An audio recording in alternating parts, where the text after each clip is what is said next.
સાલો કથાના પ્રસંગની અંદર સદગુરુ જોગી સ્વામીની વાતો, સાક્ષાત સવિતા, ભાગ 1, કિરણ 54.1. આજની કથાની અંદર મધ્યનું 51 એની વાત આવી. આત્મસત્તા રૂપે રહેવું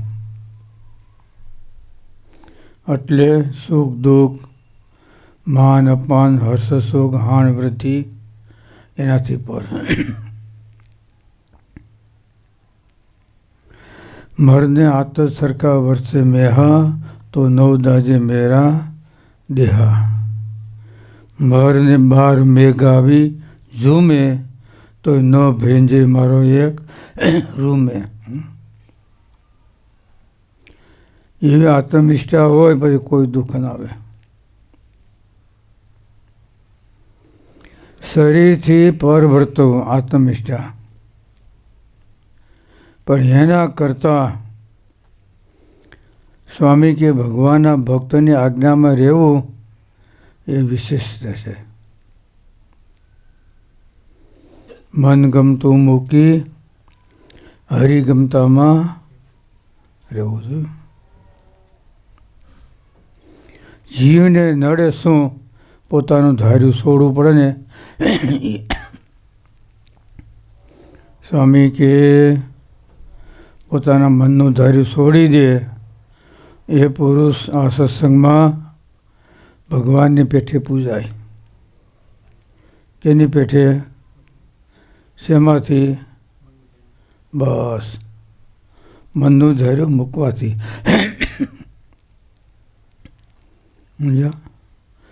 ટાળ તડકો ભૂખ તરસ સહન કરો આત્મનિષ્ઠા છે જ. પણ સ્વામી કે ભગવાનના ભક્ત ઉપવાસ એટલે એ જે કહે શબ્દ એ હાસા હોય કે ખોટા હોય, જે હોય તે એ આપણે સહન કરવા એ મોટી આત્મનિષ્ઠા. એક ઠેકાણે સ્વામીએ લખ્યું, વડોદરા નાથ ભક્ત ગોપાળાન સ્વામીને પૂછ્યું, તમારા આત્મનિષ્ઠા કે અમારે?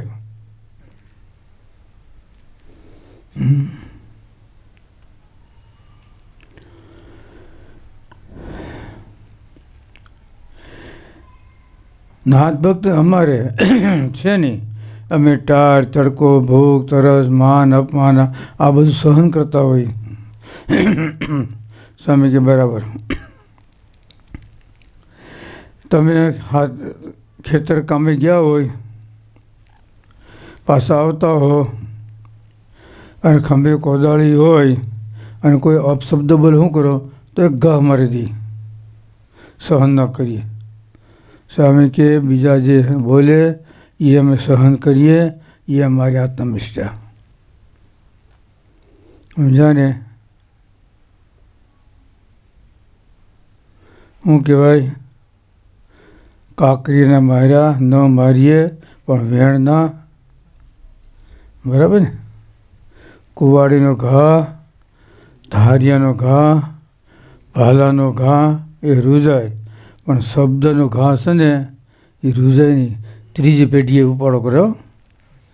આપણે બહુ વાંધો નથી, પણ જે મગજના ગરમ હોય ને એ ત્રીજી પેઢી વેરવારે.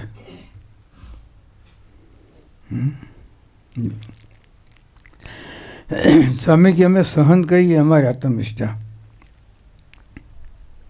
બોલો. બીજાની આજ્ઞામાં રહેવું એ મહત્વ છે, એ નિર્ગુણપણું કહેવાય. અને પોતાનું મનનું ધાર્યું કરવું એ સગુણપણું કહેવાય. ઓલો પાતાળમાં પૃથ્વી પર છે અને ઓલો આકાશમાં હાલે છે. ઓલો ભૂસર છે અને ઓલો હાથી છે. હાથી કદમાં મોટો છે પણ એ પૃથ્વીની જરૂર પડે, ઊભું રહેવું પડે.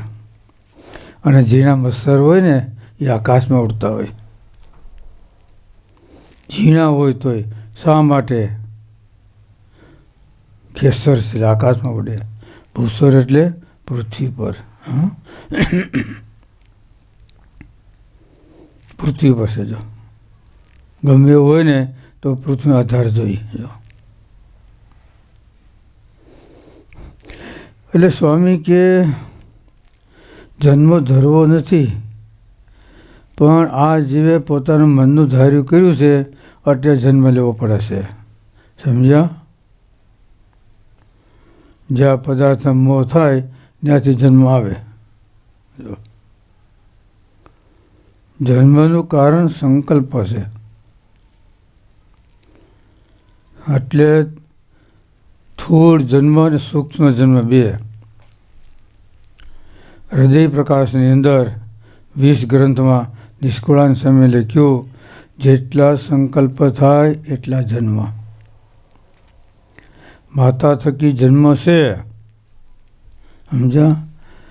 પણ જ્યાં છે બધા સૂક્ષ્મ, જેટલા સંકલ્પ એટલા જન્મ.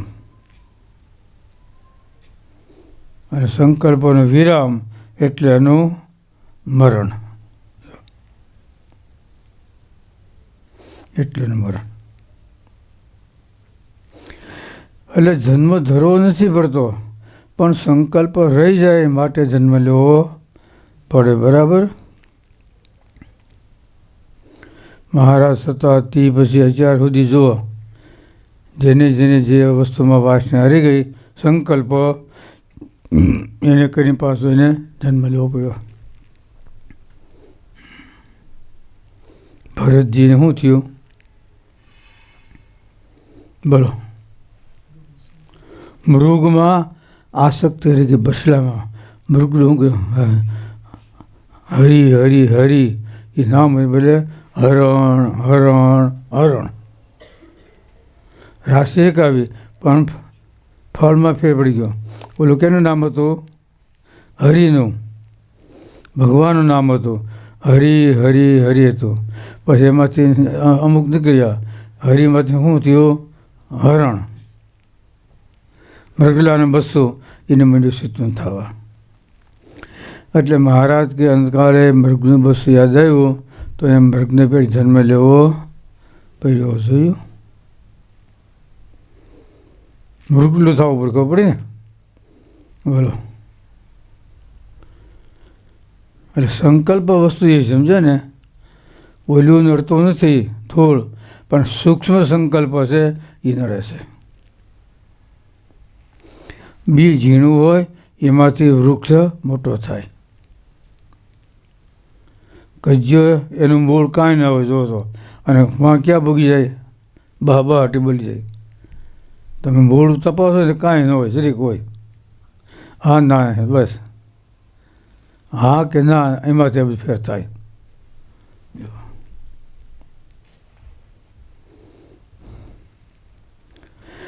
એટલે આત્મસત્તા રૂપે રહેવું, સમજે ને? ધર્મ, જ્ઞાન, વૈરાગ, ભક્તિ આ બધા સાધન છે. એના કરતાંય બીજાની આજ્ઞામાં રહેવું એ શ્રેષ્ઠનું કારણ કે આપણે મેળ કરીએ તો આપણે માન આવે. એની વસ્તુ આપણે બીજાની આજ્ઞાથી કરીએ તો આપણે માન આવે નહીં. માન ન આવે. અને આપણી મેળે કરીએ તો એમાં જેટલું થાય. જો મુક્તાનંદ કે ગુરુમુખીમાં પદ સમાયા, અનુભવી આનંદમાં બ્રહ્મરસના ભોગી. કોણ કે છે? સાહેબ શું કીધું? બસ ગુરુમુખીમાં પદ સમાયા. બધા સાધન જે કયો એ ગુરુના શરણમાં સમાપ્ત થાય. તીર્થ, વ્રત, યોગ, યજ્ઞ કેને કર્યા? કયોજી?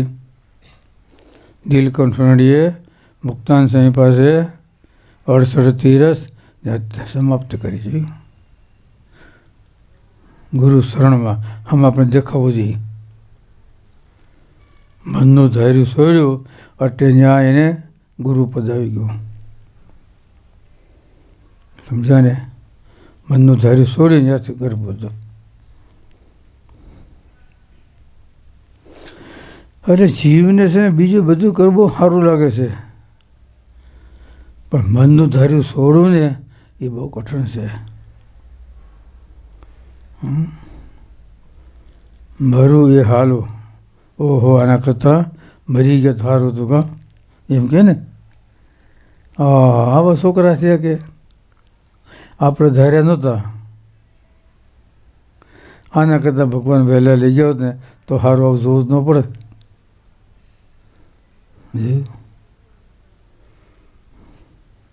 આ શબ્દ નીકળે જો. એનું કારણ સંત સમાગમ નથી માટે. સ્વામી કે સાધુ સમાગમ કર્યો હોય તો એને પાછળની જિંદગી જીવતા આવડે. એની પાસે સત્ય અસત્ય સારો નરતો વિચાર વિવેક આ બધું એની પાસે કર્યું હોય. સમજાય ને? આ બધું જાણપણ હોય. એટલે પાછળની જિંદગી જીવતા આવડે. સાધુ સમાગમ કરે, ગુણાત્મા સ્વામી લખી ગયા તો એની પાસે જમીન રાખવી પડે નહીં. છોકરાથી બાપો નોખો થાય ને તો કાંઈ રાખવું ન પડે. પણ કેને માટે? એને સાધુનો સમાગમ કર્યો એને સાધુએ મા બાપનો મહિમા કીધો. હરિભગત સત્સંગી છે, મા બાપ છે. તે ગુરુકુળની અંદર વિદ્યાર્થી આવે એની મહત્તા એ છે કે મા બાપની સેવા કરશે. જેવી શક્તિ એ પ્રમાણે. હાશ જીવન જીવવાની જરૂર નથી. હાશ જીવન જીવતા હોય ને એમ. પછી તો સમયને માન અપાય. એવો સમય એ પ્રમાણે અપાય. હાથમાં સત્તા હોય ત્યારે પછી હુકમ હાલે, પણ સત્તા ગયા પછી ન હાલે. જુવાની હોય ને જુવાની, ત્યારે મોઢામાં ગળફા ઘા કરે ને 20 ફૂટ જાય. પછી વૃદ્ધાવસ્થા હોય ને પછી થૂ ન થાય, ખોળામાં પડે. શું કામે? જ્યાં બેઠો ઘા કરે 20 ફૂટ સેટો ફાડ ગાનો. એનો પછી કાઢવા તો ખોળામાં પડે. શું કામે? સમય ગયો. એની વસ્તુ છે. બોલો. એટલે બહુ ધ્યાન આપવાનું. સમજ્યા? સત્તા રૂપે રહેવું સારું છે, પણ એના કરતાં ઓલો શ્રેષ્ઠ છે. એના સત્તા રૂપે રહેવું ને એ બંધન થાય, પણ બીજાને આજ્ઞામાં રહ્યો ને તો બંધન ન થાય. એની વસ્તુ આપણા માટે સુખદાયી થાય છે. એની વસ્તુ અને એની વસ્તુ આપણા માટે દુઃખદાયી થાય છે.